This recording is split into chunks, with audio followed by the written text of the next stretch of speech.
ಎಲ್ಲರಿಗೂ ನಮಸ್ಕಾರ.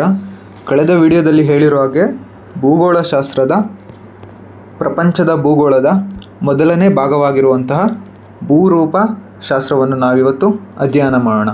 So friends, video ಹೇಗಿರ್ತದೆ ಅಂದರೆ ನಾನು ಮೊದಲು ಟಾಪಿಕ್ಸ್ನ ಡಿಸ್ಕಸ್ ಮಾಡ್ತೀನಿ. ಸೊ ಆನಂತರ ನನ್ನ ಜೊತೆ ನೀವು ಕೂಡ ನೋಟ್ಸ್ನ ಬರ್ಕೊಬೇಕು. ಕೊನೆಯಲ್ಲಿ ಈ ವಿಷಯದಲ್ಲಿ ಬರುವಂತಹ ಪ್ರಮುಖ 10 ಪ್ರಶ್ನೆಗಳನ್ನ ನಾವು ಬಿಡಿಸೋಣ. ಸೊ ಪ್ರಪಂಚದ ಭೂಗೋಳದ ಮೊದಲನೇ ಭಾಗವಾಗಿರುವಂತಹ ಭೂರೂಪ ಶಾಸ್ತ್ರ. ಸೊ ನಾವು ಭೂರೂಪ ಶಾಸ್ತ್ರವನ್ನು ಮತ್ತೆ ನಮ್ಮ ಕನ್ವೀನಿಯನ್ಸಿಗೆ ಭೂರೂಪ ಶಾಸ್ತ್ರವನ್ನು ನಾವು 6 ಭಾಗವಾಗಿ ವಿಂಗಡಿಸ್ತೀವಿ. ಮತ್ತು 6 ಪ್ರಮುಖ ಭಾಗವಾಗಿ ವಿಂಗಡಿಸ್ತೀವಿ. 3, 4, 5, 6 ಭಾಗವಾಗಿ ವಿಂಗಡಿಸ್ತೀವಿ. ಅದು ಯಾವುದ್ಯಾವುದಪ್ಪ ಅಂದರೆ, ಮೊದಲನೆಯದು ಭೂಮಿಯ ಒಳಭಾಗ. ಮೊದಲನೆಯ ವಿಷಯ ಭೂಮಿಯ ಒಳಭಾಗ, ಇಂಟೀರಿಯರ್ ಆಫ್ ದ ಅರ್ತ್ ಅಂತ ಏನು ಹೇಳ್ತೀವಿ, ಅದು ಮೊದಲನೇ ವಿಷಯ, ಭೂಮಿಯ ಒಳಭಾಗ. ನಂತರ ಎರಡನೇ ವಿಷಯ ಶಿಲೆಗಳು ಮತ್ತು ಖನಿಜಗಳು, ರಾಕ್ಸ್ ಆ್ಯಂಡ್ ಮಿನರಲ್ಸ್ ಅಂತ ಏನು ಹೇಳ್ತೀವಿ, ಅದು ಶಿಲೆಗಳು ಮತ್ತು ಖನಿಜಗಳು. ನೆಕ್ಸ್ಟು ಮೂರನೆಯ ವಿಷಯ ಜ್ವಾಲಾಮುಖಿಗಳು, ವಾಲ್ಕೆನೋಸ್ ಅಂತ ಏನು ಹೇಳ್ತೀವಿ, ಅದು ಮೂರನೆಯ ವಿಷಯವಾಗಿದೆ, ಜ್ವಾಲಾಮುಖಿಗಳು.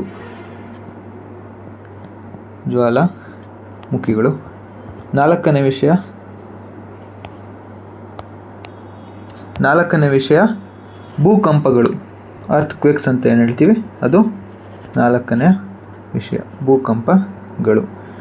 5ನೇ ವಿಷಯ ಭೂಸ್ವರೂಪಗಳು, ಲ್ಯಾಂಡ್ ಫಾರ್ಮ್ಸ್ ಅಂತ ಏನು ಹೇಳ್ತೀವಿ, ಅದು ಭೂಸ್ವರೂಪಗಳು.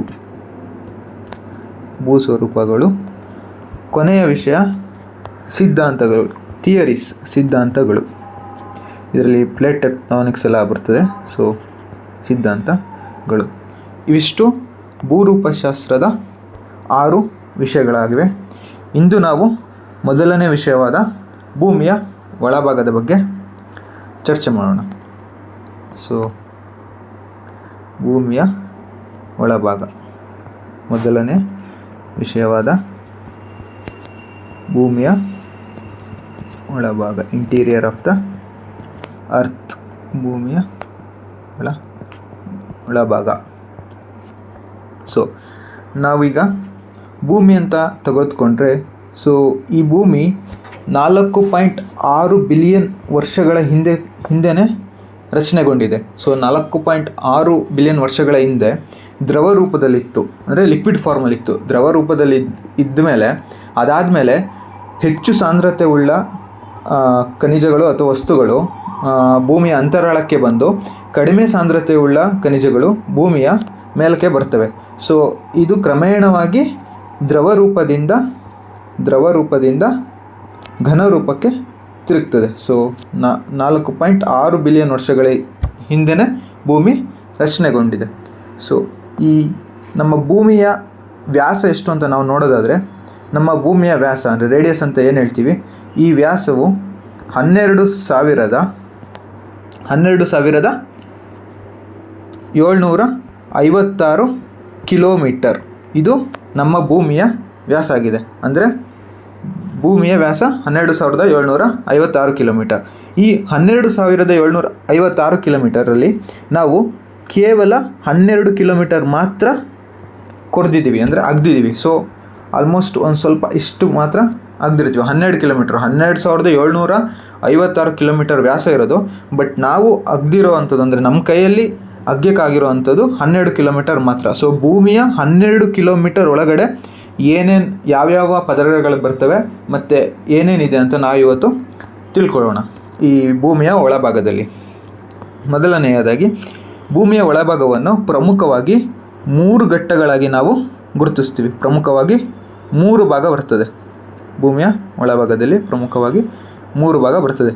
ಮೊದಲನೆಯದನ್ನ ನಾವು ಹೊರಪದರ ಅಥವಾ ತೊಗಟೆ ಅಂತ ಕರಿತೀವಿ. ಹೊರಪದರ, ಹೊರಪದರ ಅಥವಾ ತೊಗಟೆ. ಕ್ರಸ್ಟ್ ಅಂತ ಏನು ಹೇಳ್ತೀವಿ ಅದು ಮೊದಲನೇ ಲೇಯರ್ ಆಗಿದೆ. ಸೊ ಎರಡನೇ ಲೇಯರ್ ಬಂದುಬಿಟ್ಟು ಮಧ್ಯಂತರ ಪದರ. ಹೆಸರಲ್ಲೇ ಇರೋ ಹಾಗೆ ಮಧ್ಯಂತರ ಪದರ. ಮೂರನೆಯದು ಕೇಂದ್ರ ಗೋಳ. ಕೇಂದ್ರ ಗೋಳ. ಹೀಗೆ ನಾವು ಭೂಮಿಯ ಒಳಭಾಗವನ್ನು ಪ್ರಮುಖವಾಗಿ 3 ಭಾಗವಾಗಿ ವಿಂಗಡಿಸ್ತೀವಿ. ಸೊ ಈ ವಿಷಯದಲ್ಲಿ ನಾವು ಪ್ರಮುಖವಾಗಿ ಇದನ್ನೇ ಚರ್ಚಿಸೋದು. ಸೊ ಈ 3 ಭಾಗ ಏನೇನಿದೆ ಈ 3 ಭಾಗವನ್ನೇ ನಾವು ಚರ್ಚಿಸೋದು. ಮೊದಲನೆಯದು ಹೊರಪದರ, ಎರಡನೆಯದು ಮಧ್ಯಂತರ ಪದರ, ಮೂರನೆಯದು ಕೇಂದ್ರಗೋಳ. ಸೊ ಮತ್ತೆ ಇದನ್ನು ನಾವು ಮತ್ತೆ ದೊಡ್ಡ ಪ್ರಮಾಣದಲ್ಲಿ ನೋಡೋದಾದರೆ, ಈಗ ನಾವು ದೊಡ್ಡ ಪ್ರಮಾಣದಲ್ಲಿ ನೋಡೋದಾದರೆ ಇದು ಭೂಮಿಯ ಸರ್ಫೇಸ್ ಆಗ್ತದೆ. ಸೊ ಭೂಮಿಯ ಸರ್ಫೇಸಿಂದ 35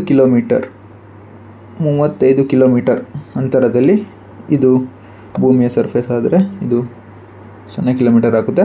ಸೊ 35 ಕಿಲೋಮೀಟರ್, ಇದು 35 ಕಿಲೋಮೀಟರ್ ಆದರೆ ಕಿಲೋಮೀಟರ್ಸಲ್ಲಿ ಇರ್ತದೆ. ಇದು 35 ಕಿಲೋಮೀಟರ್ಸ್ಗೆ ಇದನ್ನು ನಾವೇನಂತ ಕರಿತೀವಿ, ಈ ಪದರವನ್ನು ಅಂದರೆ ಭೂಖಂಡದ ಹೊರಪದರ ಅಂತ ನಾವು ಇದನ್ನು ಕರಿತೀವಿ.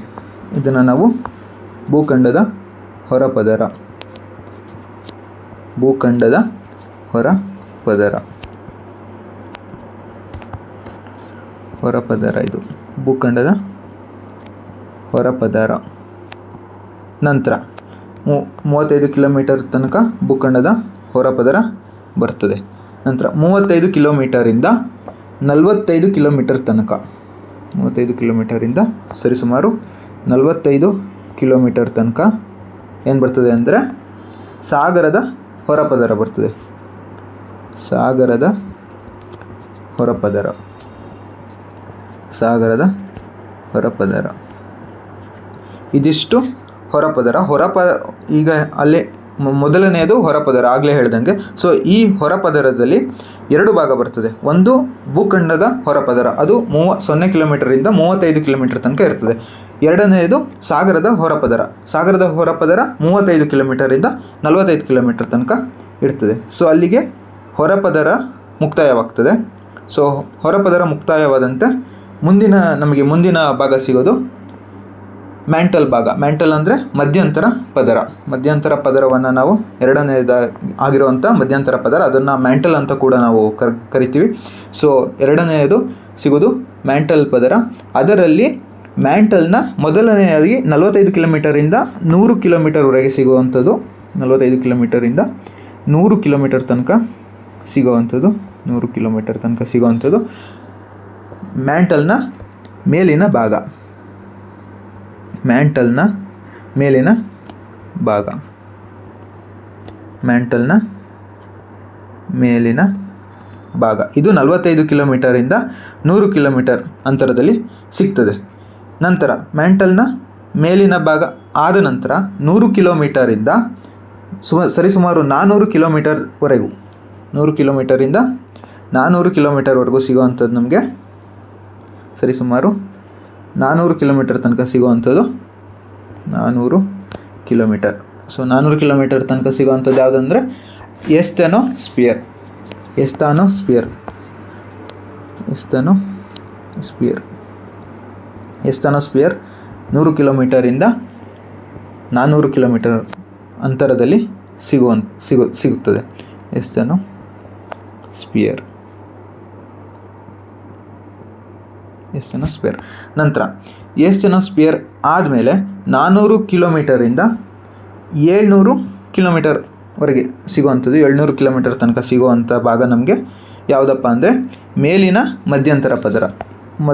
ಮ್ಯಾಂಟಲ್ನ ಮೇಲಿನ ಭಾಗ ಆಯಿತು. ನೆಕ್ಸ್ಟು ಮೇಲಿನ ಮಧ್ಯಂತರ ಪದರ ಅಂದರೆ 400 ಕಿಲೋಮೀಟರಿಂದ 700 ಕಿಲೋಮೀಟರ್ ಆ ರೇಂಜಲ್ಲಿ ಸಿಗುವಂಥದ್ದು ಮೇಲಿನ ಮಧ್ಯಂತರ ಪದರ. ಮೇಲಿನ ಮಧ್ಯಂತರ ಪದರ, ಮೇಲಿನ ಮಧ್ಯಂತರ ಪದರ.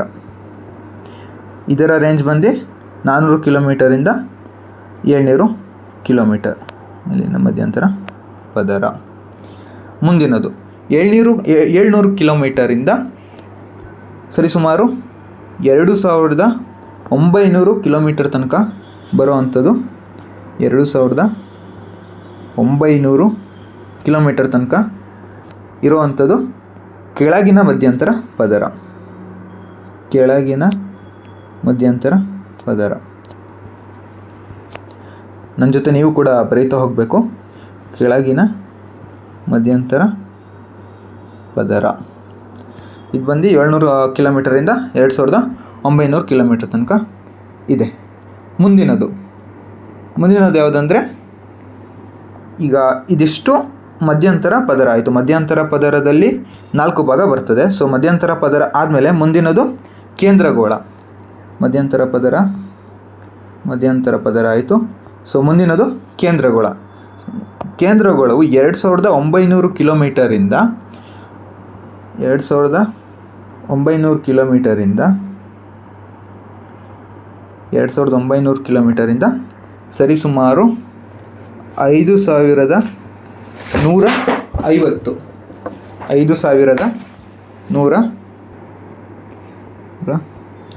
ಕಿಲೋಮೀಟರ್ ತನಕ ನಮಗೆ ಕಂಡುಬರುವಂತಹ ಪದರ ಹೊರ ಕೇಂದ್ರಗೋಳ.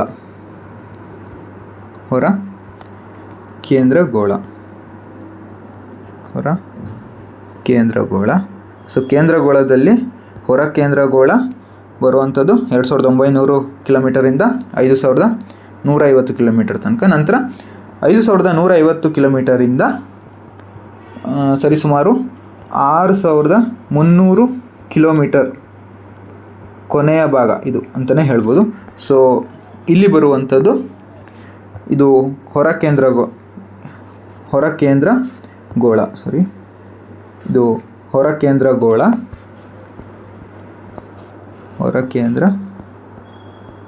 ಇದು ನಂತರದ್ದು ಒಳ ಕೇಂದ್ರಗೋಳ. ಕೊನೆಯ ಭಾಗ ಒಳ ಕೇಂದ್ರಗೋಳ. ಇದು ಕೇಂದ್ರಗೋಳದ 2 ಭಾಗಗಳು. ಸೊ ಇದನ್ನು ನಾವು ಈಗ ನೀವು ನೋಡ್ಬೋದು. ಮೊದಲನೆಯದು ನಾನು ಹೇಳ್ದಂಗೆ ಹೊರಪದರದಲ್ಲಿ ಭೂಖಂಡದ ಹೊರಪದರ, ಸಾಗರದ ಹೊರಪದರ. ಮುಂದಿನದು ಮಧ್ಯಂತರ ಪದರದಲ್ಲಿ ಮ್ಯಾಂಟಲ್ನ ಮೇಲಿನ ಭಾಗ, ಎಸ್ತಾನೋಸ್ಫಿಯರ್, ಮೇಲಿನ ಮಧ್ಯಂತರ ಪದರ, ಕೆಳಗಿನ ಮಧ್ಯಂತರ ಪದರ, 4 ಭಾಗಗಳು. ಮುಂದಿನದು ಕೇಂದ್ರಗೋಳದಲ್ಲಿ ಹೊರ ಕೇಂದ್ರಗೋಳ ಮತ್ತು ಒಳ ಕೇಂದ್ರಗೋಳ. ಇದಿಷ್ಟು ಇದನ್ನು ನಾವು ಪೂರ್ಣ ಮಾಡೋಣ.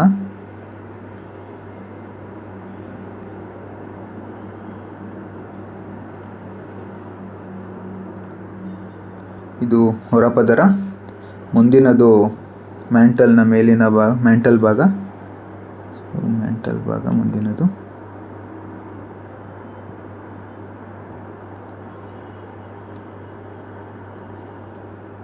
ಮ್ಯಾಂಟಲ್ ಭಾಗದ ನಂತರ ಬರುವಂಥದ್ದು ಕೇಂದ್ರಗೋಳ, ಹೊರ ಕೇಂದ್ರಗೋಳ ಮತ್ತು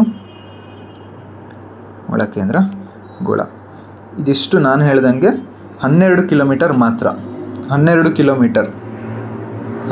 ಕಿಲೋಮೀಟರ್ ಒಳಗಡೆ ಇರುವಂತಹ ಪದರಗಳು.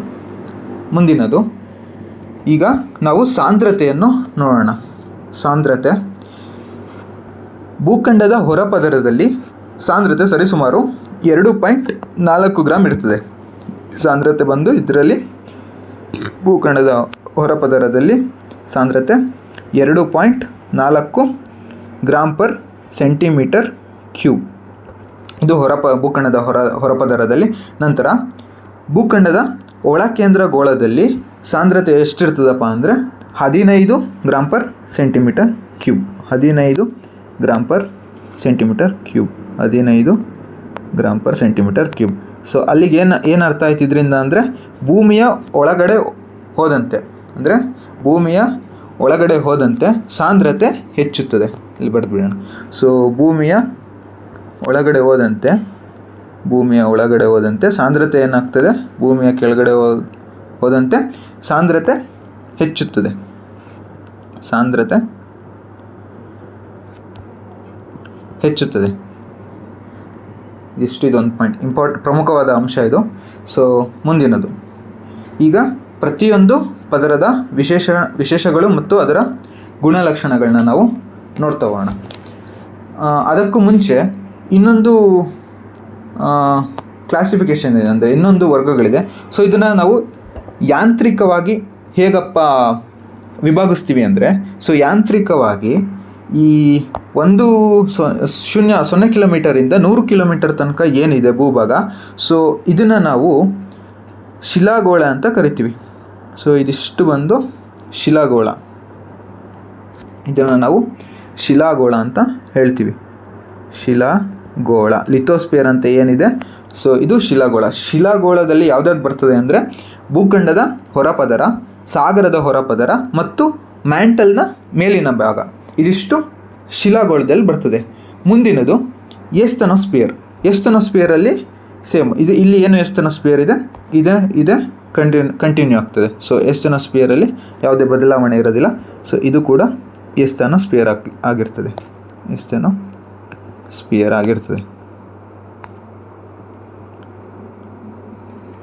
ಎಸ್ತನೋಸ್ಪಿಯರ್. ಮುಂದಿನದು ಮೇಲಿನ ಮಧ್ಯಂತರ ಪದರವನ್ನು ನಾವೇನಂತ ಹೇಳ್ತೀವಿ ಅಂದರೆ, ಮೇಲಿನ ಮಧ್ಯಂತರ ಪದರವನ್ನು ನಾವು ಮೆಸೋಸ್ಪಿಯರ್ ಅಂತ ಹೇಳ್ತೀವಿ. ಮೇಲಿನ ಮಧ್ಯಂತರ ಪದರವನ್ನು ನಾವೇನಂತ ಹೇಳ್ತೀವಿ ಅಂದರೆ ಮೆಸೋಸ್ಪಿಯರ್.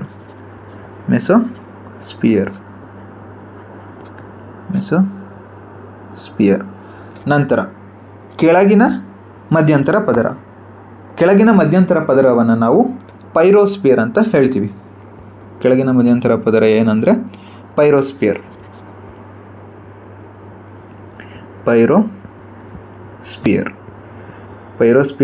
ಅಂದರೆ ಕೆಳಗಿನ ಮಧ್ಯಂತರ ಪದರ. ಮುಂದಿನದು ಈ ಕೇಂದ್ರಗಳ ಎರಡೂ ಏನಿದೆ, ಈ ಎರಡನ್ನೂ ಒಟ್ಟುಗೂಡಿಸಿ ನಾವೇನಂತ ಹೇಳ್ತೀವಿ ಅಂದರೆ ಇದನ್ನು ಬ್ಯಾರಿಸ್ಪಿಯರ್ ಅಂತ ಕರಿತೀವಿ. ಬ್ಯಾರಿಸ್ಪಿಯರ್ ಇದು ಕೇಂದ್ರಗೋಳ ಆಗಿದೆ. ಬ್ಯಾರಿಸ್ಪಿಯರ್. ಇದಿಷ್ಟು ಯಾಂತ್ರಿಕವಾದ ವರ್ಗಾವಣೆ. ಸೊ ಮುಂದಿನದು, ಈಗ ನಾವು ಅವಿಚ್ಛಿನ್ನತೆಗಳ ಬಗ್ಗೆ ನೋಡೋಣ. ಸೊ ಅವಿಚ್ಛಿನ್ನತೆಗಳು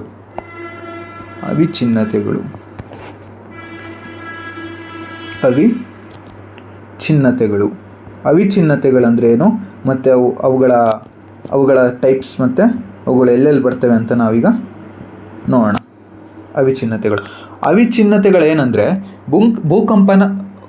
ಭೂಕಂಪನ ಚಿತ್ರದಲ್ಲಿ ಕಂಡುಬರುವ ಕಡ್ಡಿಗಳು. ಅಂದರೆ ಭೂಕಂಪನ ಚಿತ್ರ ಹೇಗಿರ್ತದೆ ಅಂದರೆ, ಸೊ ಇದು ಭೂಕಂಪನ ಚಿತ್ರ ಹಿಂಗಿರ್ತದೆ. ಸೊ ಇಲ್ಲಿ ಏನು ಕಡ್ಡಿಗಳು ಕಂಡು ಬರ್ತದೆ, ಇದು ಅವಿಚ್ಛಿನ್ನತೆಗಳು ಏನಕ್ಕೆ ಬರ್ತದೆ ಅಂದರೆ, ಸೊ ಒಂದು ಪದರದಿಂದ ಇನ್ನೊಂದು ಪದರಕ್ಕೆ ಭೂಕಂಪನ ಅಲೆಗಳು ಬರುವಾಗ, ಸೊ ಅದರಲ್ಲಿರುವ ಸಾಂದ್ರತೆ ವ್ಯತ್ಯಾಸವಾದಾಗ ಈ ಕಡ್ಡಿಗಳು ಉಗಮವಾಗುತ್ತದೆ.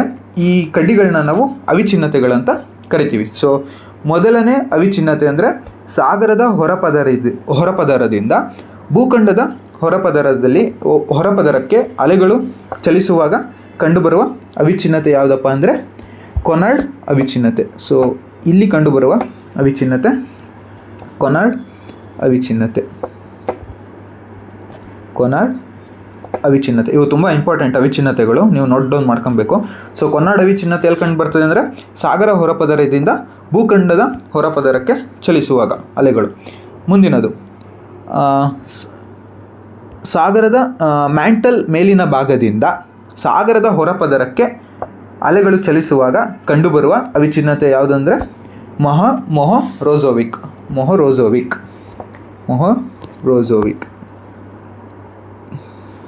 ಮೊಹೊರೋಜೋವಿಕ್. ಇದೆಲ್ಲ ಸೈಂಟಿಸ್ಟ್ಗಳ ಹೆಸರಷ್ಟೇ. ಸೊ ವಿಜ್ಞಾನಿಗಳ ಹೆಸರು. ಮೊಹೊರೋಜೋವಿಕ್ ಅವಿಚ್ಛಿನ್ನತೆಗಳು ಎಲ್ಲೂ ಕಂಡು ಬರ್ತವೆ ಅಂದರೆ ಮ್ಯಾಂಟಲ್ನ ಮೇಲಿನ ಭಾಗದಿಂದ ಸಾಗರದ ಹೊರಪದರಕ್ಕೆ ಭೂಕಂಪನ ಅಲೆಗಳು ಚಲಿಸುವಾಗ.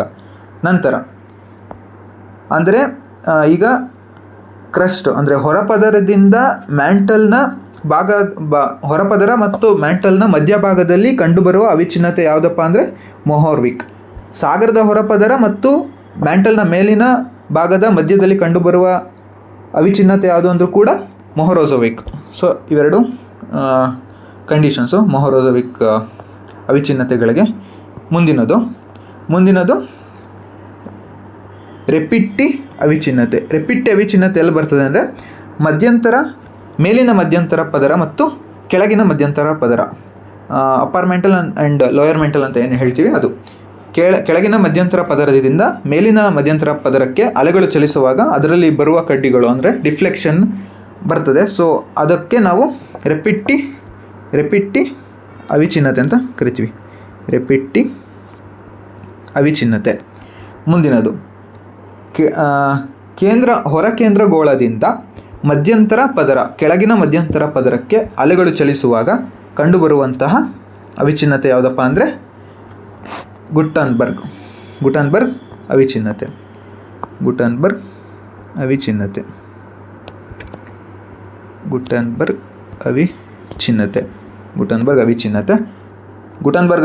ಎಲ್ಲಿ ಬರ್ತದೆ ಅಂದರೆ ಹೊರಕೇಂದ್ರ ಗೋಳದಿಂದ ಕೆಳಗಿನ ಮಧ್ಯಂತರ ಪದರಕ್ಕೆ ಚಲಿಸುವಾಗ. ಕೊನೆಯದು ಒಳಕೇಂದ್ರ ಗೋಳದಿಂದ ಹೊರಕೇಂದ್ರ ಗೋಳಕ್ಕೆ ಚಲಿಸುವಾಗ ಕಂಡುಬರುವ ಅವಿಚ್ಛಿನ್ನತೆ ಯಾವುದಪ್ಪ ಅಂದರೆ ಲೆಹ್ಮನ್ ಅಥವಾ ಬುಲೆನ್. ಈ ಅವಿಚ್ಛಿನ್ನತೆ ಒಳಕೇಂದ್ರ ಗೋಳದಿಂದ ಹೊರಕೇಂದ್ರ ಗೋಳಕ್ಕೆ ಚಲಿಸುವಾಗ ಕಂಡುಬರ್ತದೆ. ಸೊ ಅವಿಚ್ಛಿನ್ನತೆಗಳು ಪ್ರಮುಖವಾಗಿ 5 ಇದ್ದಾವೆ. ಮೊದಲನೆಯದು ಕೊನಾರ್ಡ್ ಯಾವಾಗ ಬರುತ್ತೆ ಅಂದರೆ ಸಾಗರದ ಹೊರಪದರದಿಂದ ಭೂಮಿಯ ಹೊರಪದರಕ್ಕೆ ಚಲಿಸುವಾಗ. ಎರಡನೇದು ಮೊಹರೋಜೋಯಿಕ್ ಯಾವಾಗ ಬರ್ತದೆ ಅಂದರೆ ಮ್ಯಾಂಟಲ್ನ ಮೇಲಿನ ಭಾಗದಿಂದ ಸಾಗರದ ಹೊರಪದರಕ್ಕೆ ಚಲಿಸುವಾಗ, ಅಥವಾ ಮಧ್ಯಂತರ ಪದರ ಅಂದರೆ ಮ್ಯಾಂಟಲ್ನಿಂದ ಕ್ರಸ್ಟ್ ಅಂದರೆ ಹೊರಪದರಕ್ಕೆ ಚಲಿಸುವಾಗ. ಮುಂದಿನದು ರೆಪಿಟ್ಟಿ ಯಾವಾಗ ಬರ್ತದೆ ಅಂದರೆ ಕೆಳಗಿನ ಮಧ್ಯಂತರ ಪದರದಿಂದ ಮೇಲಿನ ಮಧ್ಯಂತರ ಪದರಕ್ಕೆ ಚಲಿಸುವಾಗ. ನೆಕ್ಸ್ಟ್ ಗುಟನ್ಬರ್ಗ್ ಯಾವಾಗ ಬರ್ತದೆ ಅಂದರೆ ಹೊರಕೇಂದ್ರ ಗೋಳದಿಂದ ಕೆಳಗಿನ ಮಧ್ಯಂತರ ಪದರ ಅಥವಾ ಕೇಂದ್ರಗೋಳದಿಂದ ಮಧ್ಯಂತರ ಪದರಕ್ಕೆ ಚಲಿಸುವಾಗ ಬರುವಂಥದ್ದು ಗುಟನ್ಬರ್ಗ್ ಅವಿಚ್ಛಿನ್ನತೆ. ಮುಂದಿನದು ಒಳಕೇಂದ್ರ ಗೋಳದಿಂದ ಹೊರಕೇಂದ್ರ ಗೋಳಕ್ಕೆ ಚಲಿಸುವಾಗ ಕಂಡುಬರುವಂಥದ್ದು ಲೆಹ್ಮನ್ ಅಥವಾ ಬುಲೆನ್ ಅವಿಚ್ಛಿನ್ನತೆ. ಸೊ ಇದು ಅವಿಚ್ಛಿನ್ನತೆ ಆಯಿತು. ನಂತರ ನಾವು ಈಗ ಪ್ರತಿಯೊಂದು ಪದರದ ಕ್ಯಾರೆಕ್ಟರಿಸ್ಟಿಕ್ಸ್ ಅಂದರೆ ಗುಣಲಕ್ಷಣಗಳನ್ನ ನೋಡ್ತಾ ಹೋಗೋಣ. ಮೊದಲಿಗೆ ಭೂಖಂಡದ ಹೊರಪದರ. ಆಗಲೇ ಹೇಳ್ದಂಗೆ ಇದು ಅತಿ ಕಡಿಮೆ ಸಾಂದ್ರತೆ ಹೊಂದಿರುವಂತಹ ಪದರ ಒಂದು. ನಂತರ ಅತಿ ಕಡಿಮೆ ಸಾಂದ್ರತೆ ಹೊಂದಿರುವಂತಹ ಪದರ. ಮುಂದಿನದು ಇದರಲ್ಲಿ ಪ್ರಮುಖವಾಗಿರುವ ಎಲಿಮೆಂಟ್ಸ್ ಅಂದರೆ ಧಾತುಗಳು ಯಾವುದ್ಯಾವುದಂದರೆ ಸಿಲಿಕಾನ್ ಮತ್ತು ಅಲ್ಯೂಮಿನಿಯಂ. ಆದರೆ ಇದನ್ನು ನಾವು ಸಿಯಾಲ್ ಲೇಯರ್ ಅಂತ ಕರಿತೀವಿ. ಸಿಯಾಲ್ ಲೇಯರ್ ಅಂದರೆ ಸಿಲಿಕಾನ್ ಮತ್ತು ಅಲ್ಯೂಮಿನಿಯಂ. ಸಿಲಿಕಾನ್ ಮತ್ತು ಅಲ್ಯೂಮಿನಿಯಂ ಈ ಧಾತುಗಳು ಇಲ್ಲಿ ಹೆಚ್ಚಾಗಿ ಇರುವುದರಿಂದ ಈ ಹೊರಪದರವನ್ನು ಅಂದರೆ ಭೂಖಂಡದ ಹೊರಪದರವನ್ನು ನಾವು ಸಿಯಾಲ್ ಲೇಯರ್ ಅಂದರೆ ಸಿಲಿಕಾನ್ ಮತ್ತು ಅಲ್ಯೂಮಿನಿಯಂ ಲೇಯರ್ ಅಂತ ಹೇಳಿ ಕರಿತೀವಿ.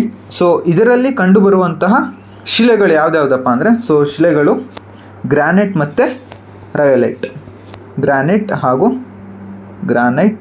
ಹಾಗೂ ರಯೋಲೈಟ್ ಈ ಎರಡು ಶಿಲೆಗಳು ಈ ಭಾಗದಲ್ಲಿ ಕಂಡುಬರುತ್ತದೆ.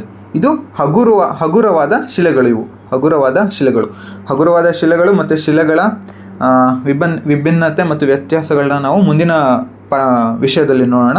ಸೊ ಈಗ ಇಲ್ಲಿ ಇದಿಷ್ಟು ನೆನಪಿಡುವಂಥ ಪಾಯಿಂಟ್ಸು. ಸಿಯಾಲ್ ಲೇಯರ್ ಅಂದರೆ ಸಿಲಿಕಾನ್ ಮತ್ತು ಅಲ್ಯೂಮಿನಿಯಂ ಹೆಚ್ಚಿನ ಭಾಗದಲ್ಲಿ ಭೂಖಂಡದ ಹೊರಪದರದಲ್ಲಿ ಇರ್ತದೆ ಮತ್ತು ಗ್ರಾನೈಟ್ ಮತ್ತು ರಯೋಲೈಟ್ ಶಿಲೆಗಳು ಕಂಡುಬರ್ತದೆ. ಮುಂದಿನದು ಸಾಗರದ ಹೊರಪದರದಲ್ಲಿ ಸೀಮಾ ಲೇಯರ್ ಅಂತ ನಾವು ಇದನ್ನು ಕರಿತೀವಿ. ಸೀಮಾ ಅಂದರೆ ಸಿಲಿಕಾನ್ ಮತ್ತು ಮೆಗ್ನೀಷಿಯಂ. ಸಿಲಿಕಾನ್ ಹಾಗೂ ಮೆಗ್ನೀಷಿಯಂ ಧಾತುಗಳಲ್ಲಿ ಇದು ಹೆಚ್ಚಿರುತ್ತದೆ. ಆದ್ದರಿಂದ ಇದನ್ನು ಸಿಲಿಕಾನ್ ಮತ್ತು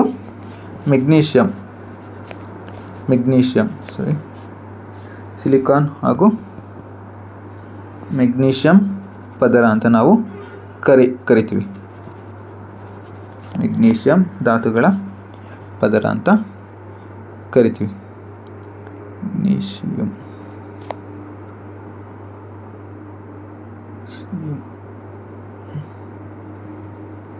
ಧಾತುವಿನ ಪದರ. ಮತ್ತು ಇಲ್ಲಿ ಬರುವಂತಹ ಶಿಲೆಗಳು ಯಾವುದ್ಯಾವುದು ಅಂದರೆ ಬಸಾಲ್ಟ್ ಹಾಗೂ ಗ್ಯಾಬ್ರೋ. ಬಸಾಲ್ಟ್ ಹಾಗೂ ಗ್ಯಾಬ್ರೋ ಶಿಲೆಗಳು ಇಲ್ಲಿ ಕಂಡುಬರುತ್ತದೆ. ಬಸಾಲ್ಟ್ ಮತ್ತು ಗ್ಯಾಬ್ರೋ ಬಸಾಲ್ಟ್ ಹಾಗೂ ಗ್ಯಾಬ್ರೋ ಶಿಲೆಗಳು ಇಲ್ಲಿ ಕಂಡುಬರುತ್ತದೆ. ನಂತರ ಇಲ್ಲಿ ಈ ಶಿಲೆಗಳು ಏನಪ್ಪ ಅಂದರೆ ಇವು ದಟ್ಟ ಶಿಲೆಗಳು. ಇಲ್ಲಿ ಭೂಖಂಡದ ಹೊರಪದರದಲ್ಲಿ ಹಗುರವಾದ ಶಿಲೆಗಳು, ಇಲ್ಲಿ ದಟ್ಟ ಶಿಲೆಗಳು. ಮುಂದಿನದು ಮ್ಯಾಂಟಲ್ನ ಮೇಲಿನ ಭಾಗ. ಸೊ ಈ ಮ್ಯಾಂಟಲ್ನ ಮೇಲಿನ ಭಾಗ ಏನಿದೆ ಅಂದರೆ ಪೂರ್ತಿ ಮ್ಯಾಂಟಲ್ನ ನಾವು ಮೆಫೆ ಲೇಯರ್ ಅಂತ ಕರಿತೀವಿ. ಅಂದರೆ ಮೆಗ್ನೀಷಿಯಂ ಮೆಫೆ ಲೇಯರ್, ಇದು ಮೆಫೆ ಪದರ. ಸೊ ಮ್ಯಾಂಟಲ್ ಪದರ ಏನಿದೆ ಇದು ಮೆಫೆ ಪದರ ಅಂದರೆ ಮೆಗ್ನೀಷಿಯಂ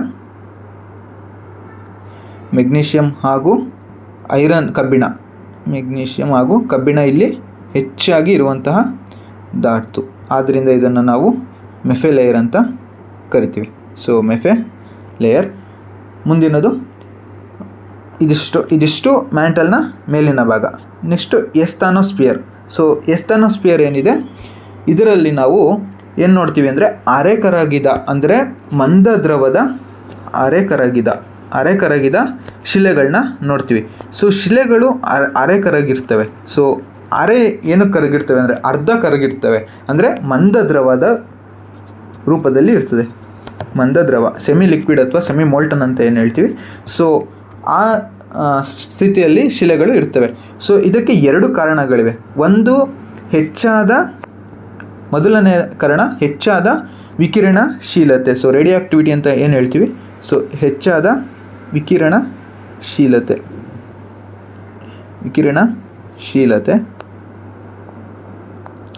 ಎರಡನೇದು ಕಡಿಮೆ ಒತ್ತಡ. ಸೊ ಕಡಿಮೆ ಒತ್ತಡ ಮತ್ತು ಹೆಚ್ಚಾದ ವಿಕಿರಣಶೀಲತೆ, ಕಡಿಮೆ ಒತ್ತಡ. ಸೊ ಕಡಿಮೆ ಒತ್ತಡ ಇರುವುದರಿಂದ ಏನಾಗ್ತದೆ ಅಂದರೆ ಶಿಲೆಗಳ ಕರಗುವ ಬಿಂದು ಕಡಿಮೆ ಆಗ್ತದೆ. ಕರಗುವ ಬಿಂದು ಅಂದರೆ ಮೆಲ್ಟಿಂಗ್ ಪಾಯಿಂಟ್ ಅಂತ ಏನು ಹೇಳ್ತೀವಿ, ಕರಗುವ ಬಿಂದು ಕಡಿಮೆ ಆಗ್ತದೆ. ಆದ್ದರಿಂದ ಶಿಲೆಗಳೆಲ್ಲ ಕರಗಿ ಹೋಗಿ ದ್ರವದ ರೂಪಕ್ಕೆ ತಿರುಗ್ತವೆ. ಅಂದರೆ ದ್ರವ ಅಂದರೆ ಪೂರ್ತಿ ದ್ರವ ಅಲ್ಲ, ಮಂದ ದ್ರವದ ರೂಪಕ್ಕೆ ತಿರುಗ್ತವೆ. ಆದ್ದರಿಂದ ಕರಗುವ ಬಿಂದು ಕಡಿಮೆ ಇರೋದ್ರಿಂದ ಇದು ಅರೆಕರಗಿದ ಸ್ಥಿತಿಯಲ್ಲಿ ಇರ್ತದೆ. ನೆಕ್ಸ್ಟು ಮುಂದಿನದು ಎಸ್ಟೆನೋಸ್ಫಿಯರ್ ಆದಮೇಲೆ ಕೆಳಗಿನ ಮಧ್ಯಂತರ ಪದರ. ಕೆಳಗಿನ ಮಧ್ಯಂತರ ಪದರ, ಈ ಮೇಲಿನ ಮಧ್ಯಂತರ ಪದರದಲ್ಲಿ ಏನು ಅಷ್ಟು ಬಹುಮುಖ್ಯವಾದ ಪಾಯಿಂಟ್ಸ್ ಇಲ್ಲ. ಮುಖ್ಯವಾದ ಪಾಯಿಂಟ್ಸ್ ಅಂದರೆ ರೆಪಿಟ್ಟಿ, ಅವಿಚ್ಛಿನ್ನತೆ ಮೇಲಿನ ಮಧ್ಯಂತರ ಪದರ ಮತ್ತು ಕೆಳಗಿನ ಮಧ್ಯಂತರ ಪದರವನ್ನು ಸಪ್ರೇಟ್ ಮಾಡ್ತದೆ. ಸೊ ಕೆಳಗಿನ ಮಧ್ಯಂತರ ಪದರಕ್ಕೆ ಬಂದರೆ ಇದನ್ನು ನಾವು ಇದನ್ನು ನಾವು ಶಿಲಾಫಲಕದ ಮೂಲ ಅಂತ ಕರಿತೀವಿ. ಶಿಲಾಪಾಕದ ಮೂಲ ಅಂತ ಕರಿತೀವಿ. ಶಿಲಾಪಾಕದ ಮೂಲ ಅಂದರೆ ಶಿಲಾಪಾಕ ಅಂದರೆ ಮ್ಯಾಗ್ಮಾ ಅಂತ ಏನು ಹೇಳ್ತೀವಿ, ಶಿಲಾಪಾಕದ ಮೂಲ ಅಂತ. ಈ ಶಿಲಾಪಾಕ ಇಲ್ಲಿಂದನೇ ಹುಟ್ಟುವಂಥದ್ದು. ಇಲ್ಲಿಂದ ಹುಟ್ಟಿ ಹೊರಗಡೆ ಬಂದು ಮ್ಯಾಗ್ಮಾ ಇರುವಂಥದ್ದು ಲಾವಾ ಆಗಿ ಕನ್ವರ್ಟ್ ಆಗ್ತದೆ. ಸೊ ಲಾವಾ ಇರೋದು ಮ್ಯಾಗ್ಮಾ ಆಗಿ ಕನ್ವರ್ಟ್ ಆಗ್ತದೆ. ಸೊ ಶಿಲಾಪಾಕದ ಮೂಲ ಅಂತ ನಾವು ಕೆಳಗಿನ ಮಧ್ಯಂತರ ಪದರವನ್ನು ನಾವು ಕರಿತೀವಿ. ಇದರ ಬಗ್ಗೆ ಮುಂದಿನ ವಿಷಯದಲ್ಲಿ ಹೆಚ್ಚಾಗಿ ಓದೋಣ. ಸೊ ಜ್ವಾಲಾಮುಖಿಯ ಪಾಠದಲ್ಲಿ ಹೆಚ್ಚಾಗಿ ಓದೋಣ. ಇದನ್ನು ಶಿಲಾಫಲಕದ ಮೂಲ ಅಂತ ಕರಿತೀವಿ. ಮತ್ತು ಇದರಲ್ಲಿ ಸಂವಹನ ಪ್ರವಾಹವಾಗುತ್ತದೆ. ಸಂವಹನ ಅಂದರೆ ಕನ್ವೆನ್ಷನಲ್ ಕರೆಂಟ್ಸ್ ಅಂತ ಏನು ಹೇಳ್ತೀವಿ ಅದು ಇಲ್ಲಿ ಕಂಡುಬರ್ತದೆ. ಸಂವಹನ ಪ್ರವಾಹ ಕಂಡುಬರ್ತದೆ. ಸಂವಹನ ಪ್ರವಾಹ. ಸೊ ಇಲ್ಲಿ ಕಂಡುಬರುವಂತಹ ಶಿಲೆಗಳು ಯಾವುದ್ಯಾವುದಪ್ಪ ಅಂದರೆ ಪೆರಿಡೋಟೈಟ್,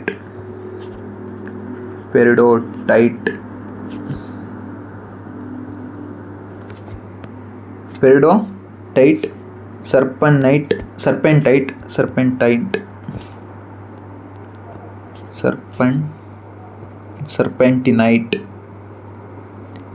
ಗ್ರ್ಯಾನ್ಯುಲೇಟ್ ಇದು ತುಂಬ ಬಹುಮುಖ್ಯವಾದ ಅಂಶ. ಇದು ಶಿಲೆಗಳು ಗ್ರ್ಯಾನ್ಯುಲೇಟ್ ಮತ್ತು ಆಂಫಿಬೋಲೈಟ್. ಈ 4 ಶಿಲೆಗಳು ಇಲ್ಲಿ ಬಹುಮುಖ್ಯವಾಗಿ ಕಂಡುಬರ್ತದೆ. ಎಲ್ಲಿ ಅಂದರೆ ಕೆಳಗಿನ ಮಧ್ಯಂತರ ಪದರದಲ್ಲಿ. ಮುಂದಿನದು ಕೇಂದ್ರಗೋಳ. ಸೊ ಕೇಂದ್ರಗೋಳವನ್ನು ನಾವು ನಿಫೆ ಲೇಯರ್ ಅಂತ ಹೇಳಿ ಕರಿತೀವಿ. ನಿಫೆ ಲೇಯರ್, ಕೇಂದ್ರಗೋಳವನ್ನು ನಾವು ಕರೆಯೋದು ನಿಫೆ ಲೇಯರ್ ಅಂತ. ನಿಫೆ ಲೇಯರ್, ನಿಫೆ ಅಂದರೆ ಇದು ಬಹುಮುಖ್ಯವಾಗಿ ಕಬ್ಬಿಣದ ಧಾತುವಿನಿಂದ ಕೂಡಿರ್ತದೆ ಮತ್ತು ಕಬ್ಬಿಣ ಒಂದು 80% ಇದ್ದರೆ ಇನ್ನು ಮಿಕ್ಕಿರೋ 20% ನಿಕ್ಕಲ್ ಅಂಶ ಇರ್ತದೆ, ನಿಕ್ಕಲ್ ಧಾತು ಇರ್ತದೆ. ಸೊ ಆದ್ದರಿಂದ ಈ ಪದರವನ್ನು ನಾವು ನಿಫೆ ಲೇಯರ್ ಅಂತ ಕರಿತೀವಿ, ನಿಫೆ ಲೇಯರ್ ಅಂತೇಳಿ ಕರಿತೀವಿ. ಮತ್ತು ಇನ್ನೊಂದು ಬಹುಮುಖ್ಯವಾದ ಅಂಶ ಏನಂದರೆ ಈ ಪದರದ ಬಗ್ಗೆ, ಸೊ ಈ ಎಲ್ಲ ಪದರವು ಘನದ ಮೂಲದಲ್ಲಿ ಇದ್ದರೆ ಈ ಪದರ ಮಾತ್ರ ದ್ರವದ ಮೂಲದಲ್ಲಿ ಇದೆ. ಸೊ ದ್ರವ ಸ್ಥಿತಿಯಲ್ಲಿ ಈ ಪದರ ಇದೆ. ಇದು ಬಹುಮುಖ್ಯವಾದ ಅಂಶ, ಹಲವಾರು ಸ್ಪರ್ಧಾತ್ಮಕ ಪರೀಕ್ಷೆಗಳಲ್ಲಿ ಕೇಳಿರುವಂತಹ ಪ್ರಶ್ನೆ. ಸೊ ದ್ರವದ ಸ್ಥಿತಿಯಲ್ಲಿ ಇರುವಂತಹ ಒಂದೇ ಒಂದು ಪದರ ಇಡೀ ಎಲ್ಲ ಭೂಮಿಯ ಒಳಭಾಗದಲ್ಲಿ ಒಂದೇ ಒಂದು ಪದರ ಅಂದರೆ ಅದು ಹೊರಕೇಂದ್ರಗೋಳ. ಹೊರಕೇಂದ್ರಗೋಳ ದ್ರವದ ಸ್ಥಿತಿಯಲ್ಲಿ ಇದೆ. ಮುಂದಿನದು, ಇಲ್ಲಿ ಈ ಪದರದಲ್ಲಿ ವಿದ್ಯುತ್ ಕಾಂತೀಯ ಪ್ರವಾಹಗಳು ಉಗಮವಾಗುತ್ತದೆ. ಅಂದರೆ ವಿದ್ಯುತ್ ಕಾಂತೀಯ ಪ್ರವಾಹಗಳು, ವಿದ್ಯುತ್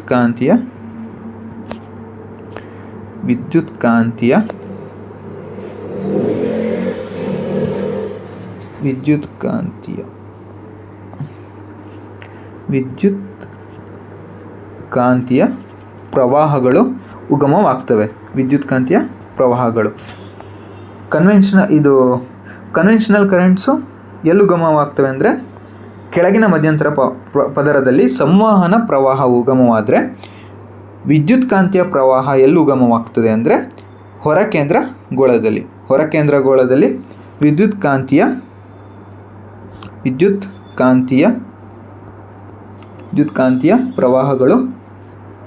ಕಾಂತೀಯ ಪ್ರವಾಹಗಳು ಉಗಮವಾಗ್ತವೆ.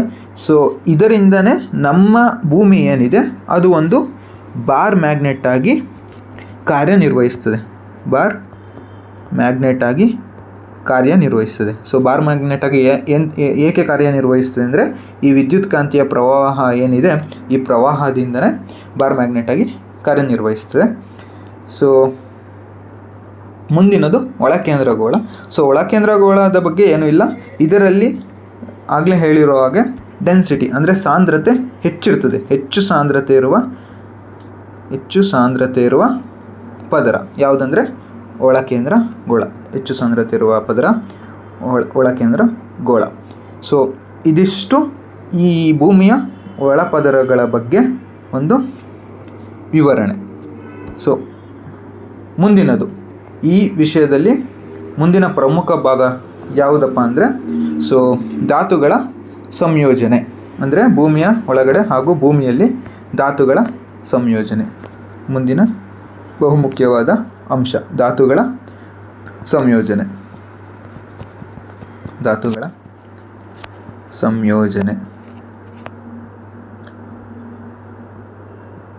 ಈ ಧಾತುಗಳ ಸಂಯೋಜನೆ 2 ಭಾಗಗಳಲ್ಲಿ ನೋಡ್ಬೋದು. ಒಂದು ಭೂಮಿಯ ತೊಗಟೆಯ ಭಾಗದಲ್ಲಿ, ಮತ್ತೊಂದು ಭೂಮಿಯ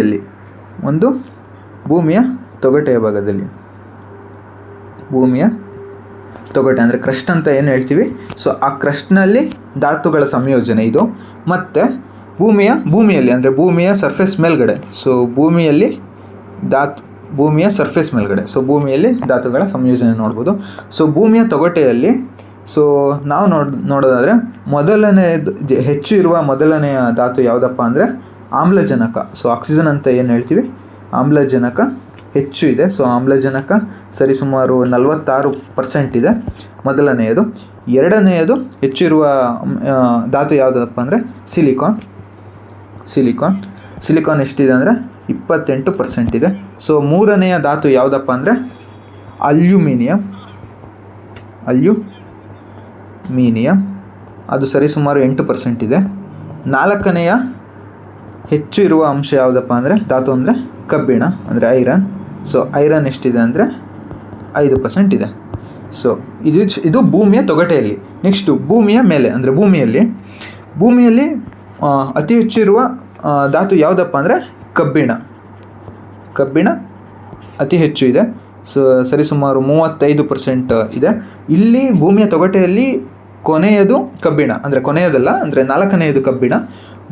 ಭೂಮಿಯ ತೊಗಟೆಯಲ್ಲಿ, ಭೂಮಿಯಲ್ಲಿ ಮೊದಲನೆಯದ ಕಬ್ಬಿಣದ ಅಂಶವಾಗಿದೆ, ಹೆಚ್ಚಿರುವ ಅಂಶ ಕಬ್ಬಿಣ ಆಗಿದೆ.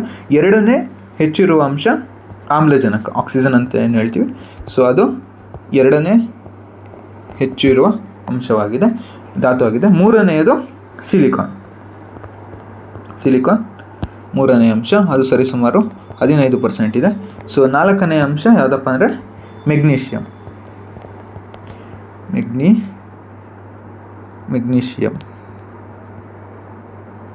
ಸೊ ಇದು 13% ಇದೆ. ಸೊ ಇದಿಷ್ಟು ಧಾತುಗಳ ಸಂಯೋಜನೆ ಭೂಮಿಯ ತೊಗಟೆಯಲ್ಲಿ ಮತ್ತು ಭೂಮಿಯಲ್ಲಿ. ಇದು ಕೂಡ ಬಹುಮುಖ್ಯವಾದ ಅಂಶ ಆಗಿದೆ. ನೆಕ್ಸ್ಟು ಮುಂದಿನದೇನೆಂದರೆ, ಈಗ ನಾವು ಭೂಮಿಯ ಒಳಭಾಗದ ಬಗ್ಗೆ ಚರ್ಚೆ ಮಾಡಿದ್ವು. ಸೊ ಈ ಭೂಮಿಯ ಒಳಭಾಗದ ಬಗ್ಗೆ ಚರ್ಚೆ ಮಾಡಿದ್ವಲ್ಲ, ಸೊ ಇದು ನಮಗೆ ಹೇಗೆ ಗೊತ್ತಾಯಿತು ಅಂತ ಅಂದರೆ, ಯಾವ ಮೂಲಗಳಿಂದ ಭೂಮಿಯ ಒಳಭಾಗದ ಬಗ್ಗೆ ನಾವು ತಿಳ್ಕೊಂಡು ಅಂತ ನೋಡೋದಾದರೆ, ಮೊದಲು ಭೂಮಿಯ ಒಳಭಾಗದ ಮೂಲಗಳು, ಯಾವ ಮೂಲಗಳಿಂದ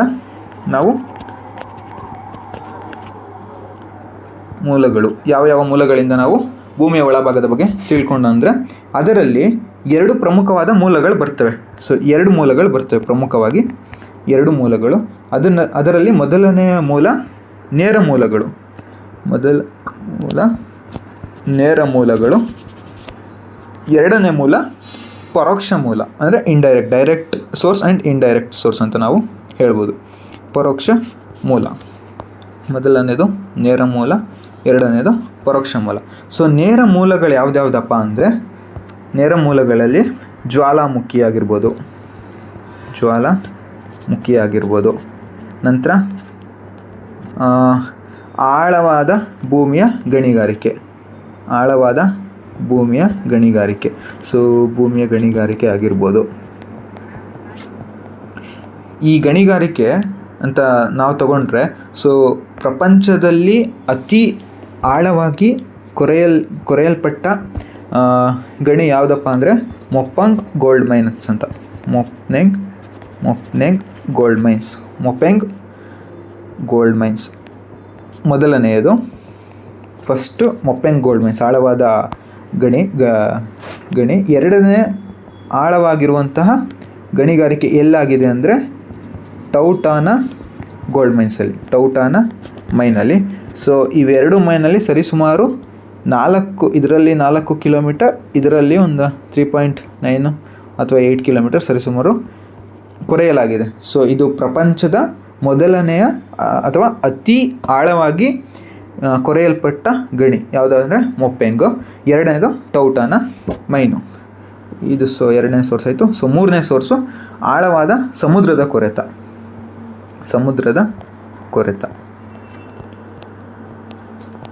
ಸಮುದ್ರವನ್ನು ಕೂಡ ಕೊರೆದು ನಾವು ಭೂಮಿಯ ಒಳಭಾಗವನ್ನು ತಿಳ್ಕೊಂಡಿದ್ವಿ. ಸೊ ಪ್ರಪಂಚದಲ್ಲೇ ಅತಿ ಆಳವಾಗಿ ಕೊರೆಯಲ್ಪಟ್ಟ ಸಮುದ್ರದ ಜಾಗ ಯಾವುದಪ್ಪ ಅಂದರೆ, ಇದು ಕೂಡ ತುಂಬ ಇಂಪಾರ್ಟೆಂಟು, ಕೋಲ ಪರ್ಯಾಯ ದ್ವೀಪ. ಸೊ ಕೋಲ ಪರ್ಯಾಯ ದ್ವೀಪ ಏನಿದೆ, ಇದರಲ್ಲಿ ನಾವು ಅತಿ ಹೆಚ್ಚು ಆಳವಾಗಿ ಭೂಮಿಯನ್ನು ಕೊರೆದಿದ್ದೀವಿ. ಸೊ ಸಮುದ್ರದ ಮೂಲ ಇದನ್ನು ಎಷ್ಟು ಕಿಲೋಮೀಟರ್ ಕೊರೆದಿದ್ದೀವಿ ಆಳವಾಗಿ ಅಂದರೆ 12 ಕಿಲೋಮೀಟರ್ ಆಳವಾಗಿ ನಾವು ಕೊರೆದಿದ್ದೀವಿ. ಸೊ 12 ಕಿಲೋಮೀಟರ್ ಕೋಲ ಪರ್ಯಾಯ ದ್ವೀಪವನ್ನು ಆಳವಾಗಿ ಕೊರೆದಿರೋಂತಹದ್ದು. ಈ ಕೋಲ ಪರ್ಯಾಯ ದ್ವೀಪ ಎಲ್ಲಿ ಕಂಡು ಬರ್ತದೆ ಅಂದರೆ ವೈಟ್ ಸಿ ಅಂದರೆ ಶ್ವೇತ ಸಮುದ್ರ ಹಾಗೂ ಬ್ಯಾರೆಂಟ್ಸ್ ಸಿ, ಇವೆರಡು ಸಮುದ್ರಗಳ ನಡುವೆ ಕಂಡು ಬರ್ತದೆ. ಯಾವುದು? ಕೋಲ ಪರ್ಯಾಯ ದ್ವೀಪ ಎಲ್ಲಿ ಬರ್ತದೆ ಅಂದರೆ, ಸೊ ವೈಟ್ ಸಿ ಮತ್ತು ಬ್ಯಾರೆಂಟ್ಸ್ ಸಿ ಇವೆರಡು ಸಮುದ್ರಗಳ ನಡುವೆ ಕಂಡು ಬರ್ತದೆ. ಇದಿಷ್ಟು ನೇರ ಮೂಲಗಳು ಯಾವುದಕ್ಕೆ? ಭೂಮಿಯ ಒಳಭಾಗಗಳ ಬಗ್ಗೆ ತಿಳ್ಕೊಳ್ಳೋಕ್ಕೆ. ಮುಂದಿನದು ಪರೋಕ್ಷ ಮೂಲಗಳು. ಸೊ ಪರೋಕ್ಷ ಮೂಲಗಳು ಯಾವುದ್ಯಾವುದಪ್ಪ ಅಂದರೆ, ಮೊದಲನೆಯದು ಉಲ್ಕೆಗಳು, ಮೀಟಿಯರಾಯ್ಡ್ಸ್ ಅಂತ ಏನು ಹೇಳ್ತೀವಿ, ಉಲ್ಕೆಗಳು. 2ನೇದು ಗ್ರಾವಿಟೇಷನ್ ಅಂದರೆ ಗ್ರಾವಿಟಿ, ಗುರುತ್ವಾಕರ್ಷಣೆ. ಗುರುತ್ವಾಕರ್ಷಣೆ. ಗುರುತ್ವಾಕರ್ಷಣೆ. ಮೂರನೆಯದು ಕಾಂತೀಯ ಕ್ಷೇತ್ರ, ಮ್ಯಾಗ್ನೆಟಿಕ್ ಫೀಲ್ಡ್ ಅಂದರೆ ಕಾಂತೀಯ ಕ್ಷೇತ್ರ. ನಾಲ್ಕನೆಯದು ಭೂಕಂಪನ ಅಲೆಗಳು, ಸೀಸ್ಮಿಕ್ ವೇವ್ಸ್ ಅಂತ ಏನು ಹೇಳ್ತೀವಿ ಅದು ಭೂಕಂಪನ ಅಲೆಗಳು. ಸೊ ಇಷ್ಟು ಮೂಲಗಳಲ್ಲಿ ನಮಗೆ ತುಂಬ ಇಂಪಾರ್ಟೆಂಟ್ ಯಾವುದಂದರೆ ಭೂಕಂಪನ ಅಲೆಗಳು. ಈ ಭೂಕಂಪನ ಅಲೆಗಳ ಬಗ್ಗೆ ನಾವು ಈ ಭೂಕಂಪ ಪಾಠ ಏನಿದೆ, ಭೂಕಂಪನ ಪಾಠ, ಭೂಕಂಪಗಳು ಅಂತ ಏನು ಪಾಠ ಇದೆ ಆ ಪಾಠದಲ್ಲಿ ಅಧ್ಯಯನ ಮಾಡೋಣ. ಇದಿಷ್ಟು ಮೂಲಗಳ ಬಗ್ಗೆ ಆಯಿತು. ಮುಂದಿನದು ಪ್ರಾಮುಖ್ಯತೆ. ನಾವು ಏತಕ್ಕೆ ನಾವು ಭೂಮಿಯ ಒಳಭಾಗದ ಬಗ್ಗೆ ತಿಳ್ಕೊಬೇಕಂತ. ಪ್ರಾಮುಖ್ಯತೆ, ಭೂಮಿಯ ಒಳಭಾಗದ ಬಗ್ಗೆ ತಿಳಿದುಕೊಳ್ಳುವ ಪ್ರಾಮುಖ್ಯತೆ. ಏನೇನು ಯೂಸಸ್ ಅಂದರೆ ಉಪಯೋಗಗಳು ಏನೇನು ಭೂಮಿಯ ಒಳಭಾಗದ ಬಗ್ಗೆ ತಿಳ್ಕೊಂಡಿರೋದ್ರಿಂದ. ಮೊದಲನೆಯದು ಭೂಮಿಯ ಒಳಭಾಗದ ರಚನೆಯನ್ನು ನಾವು ತಿಳ್ಕೊಬೋದು. ಭೂಮಿಯ ಒಳಭಾಗದ ರಚನೆ, ಒಳಭಾಗದಲ್ಲಿ ಹೇಗೆ ರಚನೆಗೊಂಡಿದೆ ಭೂಮಿ, ಯಾವ್ಯಾವ ಖನಿಜಗಳು ಸಿಗ್ತವೆ, ಸೊ ಆ ರೀತಿ ಭೂಮಿಯ ಒಳಭಾಗದ ರಚನೆಯ ಬಗ್ಗೆ ನಾವು ತಿಳ್ಕೊಬೋದು. ಒಂದು ಯೂಸ್ ಆಯಿತು. ಮುಂದಿನದು ಭೂಮಿಯ ಒಳಭಾಗದಲ್ಲಿರುವ ವಿವಿಧ ಶಕ್ತಿಗಳು ಬಗ್ಗೆ ನಾವು ತಿಳ್ಕೊಬೋದು. ವಿವಿಧ ಶಕ್ತಿಗಳು, ಇವುಗಳ ಬಗ್ಗೆ ನಾವು ತಿಳ್ಕೊಬೋದು ಭೂಮಿಯ ಒಳಭಾಗದ ಬಗ್ಗೆ ಅಧ್ಯಯನ ಮಾಡೋದ್ರಿಂದ. ಯಾವುದ್ಯಾವುದು ಅಂದರೆ ಎಕ್ಸಾಂಪಲ್ ಕೊಡೋದಾದರೆ ಶಾಖ ಆಗಿರ್ಬೋದು, ಭೂಕಂಪನ ಅಲೆಗಳಾಗಿರ್ಬೋದು, ಭೂಕಂಪನ ಅಲೆಗಳು. ಸೊ ಹೀಗೆ ಇನ್ನು ಹಲವಾರು ಶಕ್ತಿಗಳ ಬಗ್ಗೆ ನಾವು ತಿಳ್ಕೊಬೋದು. ಮುಂದಿನ ಪ್ರಾಮುಖ್ಯತೆ ಭೂವೈಜ್ಞಾನಿಕ ಪ್ರಕ್ರಿಯೆಗಳು. ಎರಡು ಬರ್ತವೆ. ಒಂದು ಭೂವೈಜ್ಞಾನಿಕ ಪ್ರಕ್ರಿಯೆಗಳ ಬಗ್ಗೆ ನಾವು ತಿಳ್ಕೊಬೋದು. ಭೂವೈಜ್ಞಾನಿಕ ಪ್ರಕ್ರಿಯೆಗಳು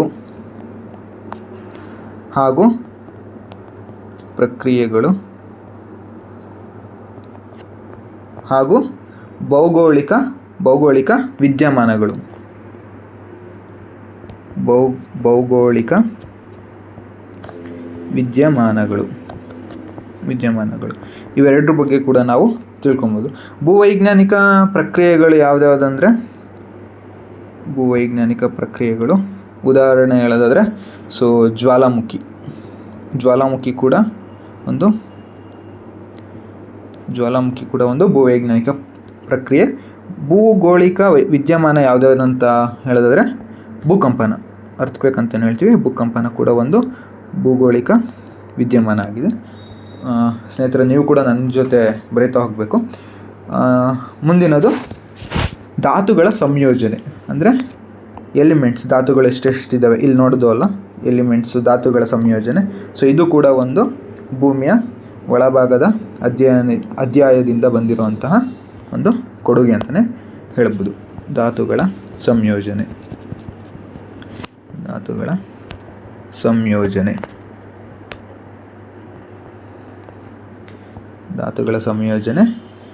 ನಂತರ ಕೊನೆಯ ಪ್ರಾಮುಖ್ಯತೆ ಇನ್ನೊಂದು ಏನಂದರೆ ಖನಿಜಗಳ ವಿತರಣೆ, ಮಿನರಲ್ ಡಿಸ್ಟ್ರಿಬ್ಯೂಷನ್ ಅಂತ ಏನು ಹೇಳ್ತೀವಿ, ಅದು ಖನಿಜಗಳ ವಿತರಣೆ. ಇದೊಂದು. ಸೊ ಇವಿಷ್ಟು ಎಷ್ಟಾಯಿತು? 1 2 3 4 5 6 ಪ್ರಾಮುಖ್ಯತೆಗಳು. ಯಾವುದ್ರದ್ದು?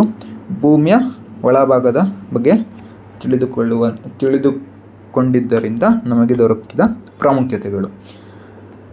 ಸೊ ಫ್ರೆಂಡ್ಸ್, ಇದಿಷ್ಟು ಭೂಮಿಯ ಒಳಭಾಗದ ಪಕ್ಷಿ ನೋಟನ ಇನ್ನೊಂದು ಸಲ ನಾವು ನೋಡೋದಾದರೆ, ಫಸ್ಟು ನಾವು ಭೂಮಿಯ ಬಗ್ಗೆ ಸ್ವಲ್ಪ ಇಂಟ್ರೊಡಕ್ಷನ್ ತೊಗೊಂಡು ಅದರಲ್ಲಿ ಯಾವ್ಯಾವ ಫಾರ್ಮ್ ಆಯಿತು, ಎಷ್ಟು ಕಿಲೋಮೀಟರ್ ವ್ಯಾಸ ಇದೆ ಅದನ್ನು ನೋಡೋದು. ನೆಕ್ಸ್ಟು ನಾವು ನೋಡಿದ್ದು ಭೂಮಿಯ ಒಳಭಾಗ. ಆ ಒಳಭಾಗದಲ್ಲಿ ಪ್ರಮುಖವಾಗಿ 3 ಪದರಗಳು ಬರ್ತವೆ. ಒಂದು ತೊಗಟೆ ಅಥವಾ ಹೊರಪದರ, ಮಧ್ಯಂತರ ಪದರ ಮತ್ತು ಕೇಂದ್ರಗೋಳ. ನಂತರ ಇದನ್ನು ನಾವು ಎನ್ಲಾರ್ಜ್ ಮಾಡಿ ಅಂದರೆ ದೊಡ್ಡದಾಗಿ ನೋಡೋದು. ಸೊ ದೊಡ್ಡದಾಗಿ ನೋಡಿದಾಗ ನಮಗೆ ದೊರಕಿದಂಥದ್ದು ಭೂಖಂಡದ ಹೊರಪದರ ಆಗಿರ್ಬೋದು, ಸಾಗರದ ಹೊರಪದರ ಆಗಿರ್ಬೋದು. ಇದಿಷ್ಟು ನಾನು ಕೆಂಪು ಬಣ್ಣದಲ್ಲಿ ಏನು ಬರ್ತಿದ್ದೀನಿ ಅದು ಯಾವುದಪ್ಪ ಅಂದರೆ ಹೊರಪದರ. ಸೊ ಹಸಿರು ಬಣ್ಣದಲ್ಲಿ ಬರೆದಿರುವಂಥದ್ದು ಮಧ್ಯಂತರ ಪದರ ಹಾಗೂ ಕೊನೆಯದಾಗಿ ನೀಲಿ ಬಣ್ಣದಲ್ಲಿ ಬರೆದಿರುವಂಥದ್ದು ಕೇಂದ್ರಗೋಳ. ಇದಿಷ್ಟು ಭೂಮಿಯ ಒಳಭಾಗದ ಬಗ್ಗೆ ನಾವು ತಿಳ್ಕೊಂಡು, ಆನಂತರ ನಾವು ತಿಳ್ಕೊಂಡಿದ್ದು ಧಾತುಗಳ ಸಂಯೋಜನೆ ಭೂಮಿಯ ತೊಗಟೆಯಲ್ಲಿ ಎಷ್ಟಿದೆ ಮತ್ತು ಭೂಮಿಯಲ್ಲಿ ಎಷ್ಟಿದೆ ಅಂತ. ಇದು ಕೂಡ ಒಂದು ಇಂಪಾರ್ಟೆಂಟ್ ಪ್ರಮುಖವಾದ ಅಂಶ. ಮುಂದಿನದು ನಾವು ನೋಡಿದ್ದು ಮೂಲಗಳು. ಸೊ ಮೂಲಗಳಂದರೆ ಇದಿಷ್ಟೆಲ್ಲ ನಾವು ತಿಳ್ಕೊಂಡಿದ್ದಕ್ಕೆ ಎಲ್ಲಿಂದ ಬಂತು ಅದು ಅಂತ ಮೂಲಗಳು. ಅದರಲ್ಲಿ ನೇರ ಮೂಲ, ಪರೋಕ್ಷವಾದ ಮೂಲ. ಈ ಮೂಲಗಳಲ್ಲಿ ತುಂಬ ಮುಖ್ಯವಾದ ಮೂಲ ಭೂಕಂಪನ ಅಲೆಗಳು, ಸಿಸ್ಮಿಕ್ ವೇವ್ಸು. ಇದನ್ನು ನಾವು ಭೂಕಂಪನ ಪಾಠದಲ್ಲಿ ತಿಳ್ಕೊಳ್ಳೋಣ. ಸೊ ಅದಾದಮೇಲೆ ನಾವು ತಿಳ್ಕೊಂಡಿದ್ದು ಪ್ರಾಮುಖ್ಯತೆ. ಸೊ ಭೂಮಿಯ ಒಳಭಾಗದ ಬಗ್ಗೆ ತಿಳ್ಕೊಂಡಿದ್ರಿಂದ ನಮಗೆ ಏನಪ್ಪ ಪ್ರಾಮುಖ್ಯತೆ ದೊರಕ್ತು ಅಂತ. ಸೊ ಇದಿಷ್ಟು ಭೂಮಿಯ ಒಳಭಾಗದ ಪಕ್ಷಿ ನೋಟ. ನಾವೀಗ ಈ ಟಾಪಿಕ್ ಅಂದರೆ ಈ ವಿಷಯದ ಮೇಲೆ ಬರುವಂತಹ ಅಂದರೆ ಸಂಭಾವನೀಯ ಪ್ರಶ್ನೆಗಳನ್ನ ನೋಡ್ತಾ ಹೋಗೋಣ. ಇಷ್ಟು ಟಾಪಿಕ್ ಆಯಿತು. ನೆಕ್ಸ್ಟು ಸಂಭಾವನೀಯ ಪ್ರಶ್ನೆಗಳು. ಅದಕ್ಕೂ ಮುಂಚೆ ನಾವೀಗ ಭೂಮಿಯ ಒಳಭಾಗವನ್ನು ಸಕ್ಸಸ್ಫುಲ್ಲಾಗಿ ಮುಗಿಸಿದ್ವಿ. ಸೊ ಅದರಿಂದ ಇಲ್ಲೊಂದು ಟಿಪ್. ಸೊ ಭೂಮಿಯ ಒಳಭಾಗ ಕಂಪ್ಲೀಟೆಡ್. ಈಗ ನಾವು ಪ್ರಶ್ನೆಗಳನ್ನ ನೋಡ್ತಾ ಹೋಗೋಣ, ಈ ವಿಷಯದ ಮೇಲೆ ಬರುವಂತಹ ಪ್ರಶ್ನೆಗಳನ್ನ. ಈಗ ನಿಮ್ಮ ಮುಂದೆ ಪ್ರಶ್ನೆಗಳು ಬಂದಿವೆ. ಸೊ ಈಗ ಉತ್ತರ ಮಾಡಿ ನೀವು ಎಲ್ಲರೂ ಕೂಡ. ಮೊದಲನೆಯ ಪ್ರಶ್ನೆ, ಈ ಕೆಳಗಿನವುಗಳಲ್ಲಿ ಭೂಮಿಯ ಯಾವ ಪದರವು ದ್ರವ ಸ್ಥಿತಿಯಲ್ಲಿದೆ? ಈ ಕೆಳಗಿನವುಗಳಲ್ಲಿ ಭೂಮಿಯ ಯಾವ ಪದರವು ದ್ರವ ಸ್ಥಿತಿಯಲ್ಲಿದೆ? ಮೊದಲನೆಯದು ಒಳ ಕೇಂದ್ರಗೋಳ, ಎರಡನೆಯದು ಹೊರ ಕೇಂದ್ರಗೋಳ, ಮೂರನೆಯದು ಎಸ್ಟಿನೋಸ್ಪಿಯರ್, ನಾಲ್ಕನೆಯದು ತೊಗಟೆ. ಸೊ ಗೆಸ್ ಮಾಡಿ ಯಾವುದಿರ್ಬೋದು ಉತ್ತರ. ಸೊ ನಾನು ಆಗಲೇ ಹೇಳ್ದಂಗೆ ನೀವು ನೋಡ್ಬೋದು ಇಲ್ಲಿ ಯಾವುದಪ್ಪ ಅಂದರೆ ಇಲ್ಲಿ ಭೂಮಿಯ ಒಳಪದರದಲ್ಲಿ ನೋಡ್ಬೋದು ಹೊರ ಕೇಂದ್ರಗೋಳ ದ್ರವ ಸ್ಥಿತಿಯಲ್ಲಿದೆ. ಆದ್ದರಿಂದ ಈ ಪ್ರಶ್ನೆಗೆ ಉತ್ತರ ಏನಪ್ಪ ಅಂದರೆ ಇದಕ್ಕೆ ಉತ್ತರ ಹೊರ ಕೇಂದ್ರಗೋಳ ಈ ಪ್ರಶ್ನೆಗೆ ಸರಿಯಾದ ಉತ್ತರ. ನೆಕ್ಸ್ಟು ಎರಡನೇ ಪ್ರಶ್ನೆ, ಈ ಕೆಳಗಿನವುಗಳಲ್ಲಿ ಭೂಮಿಯ ಯಾವ ಪದರವು ಹೆಚ್ಚು ಸಾಂದ್ರತೆಯಿಂದ ಕೂಡಿದೆ? ಆಪ್ಷನ್ ಎ ತೊಗಟೆ, option B mantle, option C ಹೊರ ಕೇಂದ್ರಗೋಳ, ಆಪ್ಷನ್ ಡಿ ಒಳ ಕೇಂದ್ರಗೋಳ. ಉತ್ತರವನ್ನು ಗೆಸ್ ಮಾಡಿ.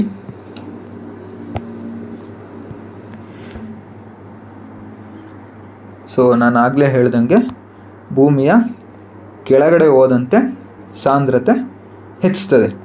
ಸೊ ಭೂಮಿಯ ಈ ಪಾಯಿಂಟು ಬಹುಮುಖ್ಯವಾದ ಅಂಶ ಇದು. ಸೊ ಪ್ರಶ್ನೆಯಲ್ಲಿ ಏನು ಕೇಳಿದ್ದಾರೆ ನೋಡೋಣ. ಪ್ರಶ್ನೆಯಲ್ಲಿ ಯಾವ ಪದರವು ಹೆಚ್ಚು ಸಾಂದ್ರತೆ ಅಂದರೆ ಅತಿ ಕೆಳಗಡೆ ಇರುವಂತಹ ಪದರ. ಸೊ ಅತಿ ಕೆಳಗಡೆ ಇರುವಂತಹ ಪದರ ತೊಗಟೆ ಮೇಲ್ಗಡೆ ಇದೆ, ಮ್ಯಾಂಟಲ್ ಕೂಡ ಮೇಲ್ಗಡೆ ಇದೆ, ಹೊರ ಕೇಂದ್ರಗೋಳ ಒಳ ಕೇಂದ್ರಗೋಳ ಅತಿ ಕೆಳಗಡೆ ಇರುವಂತಹ ಪದರ. ಆದ್ದರಿಂದ ಸರಿಯಾದ ಉತ್ತರ ಒಳ ಕೇಂದ್ರಗೋಳ. ಮುಂದಿನ ಪ್ರಶ್ನೆ, ಈ ಕೆಳಗಿನ ಯಾವ ಭೂಮಿಯ ಪದರವು ಶಿಲಾಪಾಕದ ಮೂಲವಾಗಿದೆ? ಸೊ ಶಿಲಾಪಾಕದ ಮೂಲವಾಗಿದೆ, ಗೆಸ್ ಮಾಡಿ ಉತ್ತರವನ್ನು. ಶಿಲಾಪಾಕದ ಮೂಲ ಸ್ನೇಹಿತರೆ, ನಾನು ಹೇಳ್ದಂಗೆ ಶಿಲಾಪಾಕದ ಮೂಲ ನೀವು ನೋಡ್ಬೋದು ಇಲ್ಲಿ ಕೆಳಗಿನ ಮಧ್ಯಂತರ ಪದರ ಅಂದರೆ ಲೋಯರ್ ಅಪ್ಪರ್ ಕೆಳಗಿನ ಮಧ್ಯಂತರ ಪದರವನ್ನು ನಾವು ಶಿಲಾಪಾಕದ ಮೂಲ ಅಂತಲೇ ಗುರುತಿಸ್ಬೋದು. ಸೊ ಈ ಪ್ರಶ್ನೆಗೆ ಸರಿಯಾದ ಉತ್ತರ ಯಾವುದಾಗಿರುತ್ತೆ ಅಂದರೆ ಕೆಳಗಿನ ಮಧ್ಯಂತರ ಪದರ ಶಿಲಾಪಾಕದ ಮೂಲವಾಗಿದೆ. ಶಿಲಾಪಾಕದ ಮೂಲ ಕೆಳಗಿನ ಮಧ್ಯಂತರ ಪದರವಾಗಿದೆ. ಮುಂದಿನ ಪ್ರಶ್ನೆ, ಶಿಲಾಪಾಕದ ಮೂಲ ಆಯಿತು. ಮುಂದಿನ ಪ್ರಶ್ನೆ, ಭೂಮಿಯ ತೊಗಟೆಯಲ್ಲಿ ಹೆಚ್ಚು ಕಂಡುಬರುವ ಧಾತು ಯಾವುದು? ಹೆಚ್ಚು ಕಂಡುಬರುವ ಧಾತು ನಾನು ನಿಮಗೊಂದು ಟೇಬಲ್ ರೀತಿಯೇ ಹೇಳಿದೆ. ಸೊ ಭೂಮಿಯ ತೊಗಟೆಯಲ್ಲಿ ಹೆಚ್ಚು ಕಂಡುಬರುವ ಧಾತುಗಳ ಸಂಯೋಜನೆಯಲ್ಲಿ ಭೂಮಿಯ ತೊಗಟೆಯಲ್ಲಿ ಪ್ರಶ್ನೆಯಲ್ಲಿ ನಾವು ಒಂದ್ಸಲ ಗಮನಿಸಬೇಕು, ಭೂಮಿಯಲ್ಲಿ ಕೇಳಿದರೋ ಅಥವಾ ಭೂಮಿಯ ತೊಗಟೆಯಲ್ಲಿ ಕೇಳಿದರೋ ಅಂತ. ಸೊ ಅವ್ರು ಕೇಳಿರೋದು ಭೂಮಿಯ ತೊಗಟೆಯಲ್ಲಿ, ಆದ್ದರಿಂದ ಉತ್ತರ ಆಮ್ಲಜನಕ. ಉತ್ತರ ಏನಪ್ಪ ಅಂದರೆ ಭೂಮಿಯ ತೊಗಟೆಯಲ್ಲಿ ಕಂಡುಬರೋದು ಹೆಚ್ಚು ಕಂಡುಬರುವಂತಹ ಧಾತು ಆಮ್ಲಜನಕ. ನೆಕ್ಸ್ಟ್ ಮುಂದಿನ ಪ್ರಶ್ನೆ, ಕೇಂದ್ರಗೋಳದಲ್ಲಿ ಹೆಚ್ಚಾಗಿ ಇರುವ ಧಾತು. ಸೊ ಪ್ರತಿಯೊಂದು ಪದರದಲ್ಲೂ ಯಾವ್ಯಾವ ಧಾತು ಎಷ್ಟೆಷ್ಟಿದೆ ಅಂತ, ಯಾವ್ಯಾವ ಧಾತು ಹೆಚ್ಚಿದೆ ಅಂತ ನಾನು ಹೇಳಿದ್ದೀನಿ. ಸೊ ಇವರು ಕೇಳಿರೋ ಪ್ರಶ್ನೆ ಕೇಂದ್ರಗೋಳದಲ್ಲಿ ಹೆಚ್ಚಾಗಿರುವ ಧಾತು ಅಂದರೆ ನಿಫೆಯಲ್ಲಿ ಕಬ್ಬಿಣ 80% ಇದೆ, ನಿಕ್ಕಲ್ ಕಡಿಮೆ ಇದೆ. ಸೊ ಅವರು ನಿಫೆ ಅಂತ ಕೊಟ್ಟರು ಕೂಡ ನಾವು ಕಬ್ಬಿಣವನ್ನೇ ಚೂಸ್ ಮಾಡಬೇಕು. ಹೆಚ್ಚಾಗಿರೋದು ಕಬ್ಬಿಣ ಧಾತು, ಆದ್ದರಿಂದ ಕಬ್ಬಿಣ ಇದಕ್ಕೆ ಸರಿಯಾದ ಉತ್ತರ ಕಬ್ಬಿಣ. ನೆಕ್ಸ್ಟ್ ಮುಂದಿನ ಪ್ರಶ್ನೆ, 12,756 ಕಿಲೋಮೀಟರ್ ಭೂಮಿಯ ವ್ಯಾಸವಾಗಿದ್ದು ಸರಿ, ಒಟ್ಟು 120 ಕಿಲೋಮೀಟರ್ ಮಾತ್ರ ಕೊರೆಯಲಾಗಿದೆ. ಇದು ತಪ್ಪು. ಯಾಕೆ? ಎಷ್ಟು ಕೊರೆಯಲಾಗಿದೆ? 12 ಕಿಲೋಮೀಟರ್ ಮಾತ್ರ. ನಾನು ವಿಡಿಯೋದ ಮೊದಲ ಭಾಗದಲ್ಲೇ ಹೇಳಿದ್ದೀನಿ, ನೀವು ನೋಡ್ಬೋದು ಬೇಕಿದ್ರೆ. ನೆಕ್ಸ್ಟು ಭೂಮಿಯ ಇಲ್ಲಿ ತೋರಿಸ್ಬಿಡ್ತೀನಿ ಬೇಕಿದ್ರೆ ಎಲ್ಲಿ ಹೇಳಿದ್ದೀನಿ ಅಂತ. ಇಲ್ಲಿ ಹೇಳಿರೋ ಹಾಗೆ 12,756 ಕಿಲೋಮೀಟರ್ ವ್ಯಾಸ ಆಗಿತ್ತು. ಕೊರೆದಿರೋದು ಮಾತ್ರ ನಾವು 12 ಕಿಲೋಮೀಟರ್, 120 ಕಿಲೋಮೀಟರ್ ಅಲ್ಲ. ನೆಕ್ಸ್ಟು ಭೂಮಿಯ ಪ್ರತಿ 90 ಮೀಟರ್ ಆಳಕ್ಕೆ ಹೋದಂತೆ 1 ಡಿಗ್ರಿ ತಾಪಮಾನ ಹೆಚ್ಚಾಗುತ್ತದೆ. ಸೊ 90 ಮೀಟರ್ ಹೋದಂಗೆ 1 ಡಿಗ್ರಿ ತಾಪಮಾನ ಹೆಚ್ಚಾಗ್ತದಾ? ಇಲ್ಲ. ಎಷ್ಟು ಕಿಲೋಮೀಟರ್ಗೆ ಹೆಚ್ಚಾಗ್ತದೆ? ಸೊ ನಾನು ಇಲ್ಲಿ ಹೇಳಿದ್ದೀನಿ, ಪ್ರತಿ ಅಂದರೆ ಇಲ್ಲಿ ಬರ್ದಿಲ್ಲ, ನಾನು ವಿಡಿಯೋದಲ್ಲಿ ಹೇಳಿದ್ದೆ, ಪ್ರತಿ 32 ಮೀಟರ್ಗೆ ಹೆಚ್ಚಾಗೋದು. 32 ಮೀಟರ್ಗೆ 1 ಡಿಗ್ರಿ ತಾಪಮಾನ ಹೆಚ್ಚಾಗ್ತದೆ. ಸೊ ಇದು ಕೂಡ ತಪ್ಪಾದ 32 ಮೀಟರ್, ತಪ್ಪಾದ ಸ್ಟೇಟ್ಮೆಂಟ್. ಮುಂದಿನದು, ಭೂಮಿಯ ಸಾಂದ್ರತೆ ತೊಗಟೆಯಲ್ಲಿ ಕಡಿಮೆ ಹಾಗೂ ಕೇಂದ್ರಗೋಳದಲ್ಲಿ ಹೆಚ್ಚಾಗಿ ಕಂಡುಬರುತ್ತದೆ. ಸೊ ನಾನು ಆಗಲೇ ಹೇಳ್ದಂಗೆ ಕೆಳಗಡೆ ಹೋದಂತೆ ಸಾಂದ್ರತೆ ಹೆಚ್ಚಾಗ್ತದೆ. ಸೊ ಇದು ಸರಿಯಾದ ಸ್ಟೇಟ್ಮೆಂಟ್. ಸೊ ಇದಕ್ಕೆ ಸರಿಯಾದ ಉತ್ತರ ಯಾವುದು? ಸರಿಯಾದ ಆಯ್ಕೆ. ಸೊ ಸರಿಯಾದ ಆಯ್ಕೆ ಕೇವಲ 3 ಮಾತ್ರ. ನೆಕ್ಸ್ಟ್, ತೊಗಟೆ ಮತ್ತು ಮಧ್ಯಂತರ ಪದರಗಳ ನಡುವೆ ಬರುವ ಅವಿಚ್ಛಿನ್ನತೆ. ನಾನು ಆಗಲೇ ಹೇಳ್ದಂಗೆ ಅವಿಚ್ಛಿನ್ನತೆ ತುಂಬ ಇಂಪಾರ್ಟೆಂಟ್ ಟಾಪಿಕ್ಕು. ಅವಿಚ್ಛಿನ್ನತೆ ನೋಡ್ಬೋದು ನೀವು. ಸೊ ಅವರು ಪ್ರಶ್ನೆಯಲ್ಲಿ ಏನು ಕೇಳಿದ್ದಾರೆ? ತೊಗಟೆ ಮತ್ತು ಮಧ್ಯಂತರ ಪದರದಲ್ಲಿ ಕೇಳಿದ್ದಾರೆ. ಸೊ ತೊಗಟೆ ಹಾಗೂ ಮಧ್ಯಂತರ ಪದರದಲ್ಲಿ ಕಂಡುಬರುವ ಅವಿಚ್ಛಿನ್ನತೆ ಮೊಹೊರೊವಿಕ್ ಅವಿಚ್ಛಿನ್ನತೆ. ಸೊ ಇದಕ್ಕೆ ಸರಿಯಾದ ಉತ್ತರ ಆಪ್ಷನ್ ಬಿ, ಮೊಹೊರೊವಿಕ್ ಅವಿಚ್ಛಿನ್ನತೆ. ನೆಕ್ಸ್ಟು, ಸಿಯಾಲ್ ಪದರವೆಂದು ಈ ಕೆಳಗಿನ ಯಾವ ಪದರವನ್ನು ಕರೆಯುತ್ತಾರೆ? ಗೆಸ್ ಮಾಡಿ. ಸೊ ನಾನು ವಿಡಿಯೋದಲ್ಲಿ ಹೇಳಿರೋ ಹಾಗೆ ಸಿಯಾಲ್ ಅಂತ ನಾವು ಕರೆಯೋದು. ನೀವಿಲ್ಲಿ ನೋಡ್ಬೋದು, ಫಸ್ಟಿಗೆ ನಾನು ಹೇಳಿರೋದು ಸಿಯಾಲ್ ಅಂತ ಕರೆಯೋದು ಭೂಖಂಡದ ಹೊರಪದರ. ಸೊ ಭೂಖಂಡದ ಹೊರಪದರ ನಾವು ಸಿಯಾಲ್ ಪದರ ಅಂತ ಕರಿತೀವಿ. ಸಿಲಿಕಾನ್ ಮತ್ತು ಅಲ್ಯೂಮಿನಿಯಂ ಅಂಶಗಳಿಂದ ಹೆಚ್ಚಿರುವುದರಿಂದ ಭೂಖಂಡದ ಹೊರಪದರ ನಾವು ಸಿಯಾಲ್ ಲೇಯರ್ ಅಂತ ಕರಿತೀವಿ. ನೆಕ್ಸ್ಟ್ ಮುಂದಿನದು, ವಿದ್ಯುತ್ಕಾಂತೀಯ ಪ್ರವಾಹಗಳು ಕಂಡುಬರುವ ಪದರ ಹೊರ ಕೇಂದ್ರ ಗೋಳವಾಗಿದೆ. ಸೊ ವಿದ್ಯುತ್ ಕಾಂತೀಯ ಪ್ರವಾಹಗಳು ಎಲ್ಲಿ ಬರ್ತದೆ? ಹೊರ ಕೇಂದ್ರಗೋಳ ಅಂತ ಅವ್ರು ಕೊಟ್ಟಿದ್ದಾರೆ. ಸೊ ನೋಡೋಣ, ಗೆಸ್ ಮಾಡಿ. ಹೊರ ಕೇಂದ್ರಗೋಳ ವಿದ್ಯುತ್ಕಾಂತೀಯ ಪ್ರವಾಹಗಳು ಅಂದರೆ ಅದರಿಂದನೇ ನಮ್ಮ ಭೂಮಿ ಬಾರ್ ಮ್ಯಾಗ್ನೆಟ್ ಆಗಿ ಆ್ಯಕ್ಟ್ ಮಾಡ್ತದೆ ಅಂತ ನಾನು ಹೇಳಿದ್ದೀನಿ. ಸೊ ಇದು ಸರಿಯಾದ ಸ್ಟೇಟ್ಮೆಂಟ್. ವಿದ್ಯುತ್ಕಾಂತೀಯ ಪ್ರವಾಹಗಳು ಕಂಡುಬರುವುದು ಯಾವುದರಲ್ಲಿ? ಹೊರ ಕೇಂದ್ರ ಗೋಳದಲ್ಲಿ. ಸರಿಯಾಗಿದೆ. ನೆಕ್ಸ್ಟ್, ಎಸ್ತೆನೋಸ್ಫಿಯರ್ ನಲ್ಲಿ ಹೆಚ್ಚು ಒತ್ತಡವಿರುವುದರಿಂದ ಶಿಲೆಗಳು ಕರಗುವ ಬಿಂದು ಹೆಚ್ಚಾಗಿರುತ್ತದೆ. ಸೊ ಎಸ್ತಾನೋಸ್ಫಿಯರ್ ನೋಡೋಣ. ಎಸ್ತಾನೋಸ್ಫಿಯರಲ್ಲಿ ನಾನು ಹೇಳ್ದಂಗೆ ಒತ್ತಡ ಎಷ್ಟಿರ್ತದೆ? ಎಸ್ತಾನೋಸ್ಫಿಯರ್ ಅಲ್ಲಿ ಒತ್ತಡ ಕಡಿಮೆ ಇರ್ತದೆ, ಜಾಸ್ತಿ ಇರಲ್ಲ, ಕಡಿಮೆ ಇರ್ತದೆ. ಒತ್ತಡ ಕಡಿಮೆ ಇರ್ತದೆ, ಆದ್ದರಿಂದ ಕರಗುವ ಬಿಂದು ಕೂಡ ಕಡಿಮೆ ಇರ್ತದೆ. ಸೊ ಪ್ರಶ್ನೆಯಲ್ಲಿ ಏನು ಕೇಳಿದರೆ, ಹೆಚ್ಚು ಒತ್ತಡವಿರುವುದರಿಂದ ಕರಗುವ ಬಿಂದು ಹೆಚ್ಚಿರುತ್ತದೆ, ಹೆಚ್ಚು ಅಂತ ಕೇಳಿದರೆ. ಸೊ ಇದು ತಪ್ಪು. ಹೆಚ್ಚಿರೋದಿಲ್ಲ, ಇದು ಕಡಿಮೆ ಇರ್ತದೆ. ಮುಂದಿನದು, ವಿಕಿರಣಶೀಲತೆಯು ಎಸ್ಟೆನೋಸ್ಫಿಯರ್ನಲ್ಲಿ ಕಂಡುಬರುತ್ತದೆ. ಎಸ್ಟೆನೋಸ್ಫಿಯರ್ ನೋಡೋಣ. ವಿಕಿರಣಶೀಲತೆ ಅಂದರೆ ರೇಡಿಯೋ ಆ್ಯಕ್ಟಿವಿಟಿ ನಾನು ಹೇಳಿದ್ದು ಎಲ್ಲಿ ಕಂಡುಬರುತ್ತದೆ ಅಂತ ನೋಡೋದಾದರೆ ರೇಡಿಯೋ ಆ್ಯಕ್ಟಿವಿಟಿ ಕಂಡುಬರುವುದು ವಿಕಿರಣಶೀಲತೆ ಎಸ್ಚಿನ ಸ್ಪೇರಲ್ಲಿ ಹೆಚ್ಚು ಕಂಡುಬರೋದು ಎಸ್ಚಿನ ಸ್ಪೇರಲ್ಲಿ. ಆದ್ದರಿಂದ ಇದು ಸರಿಯಾಗಿದೆ, ಈ ಸ್ಟೇಟ್ಮೆಂಟು ಸರಿಯಾಗಿದೆ. ಸೊ ಇದು ಸರಿ. ಸೊ 1 ಮತ್ತು 2 ಸರಿ ಇದೆ. 1 ಮತ್ತು 3 ಸರಿ ಇದೆ. So option B is the right answer.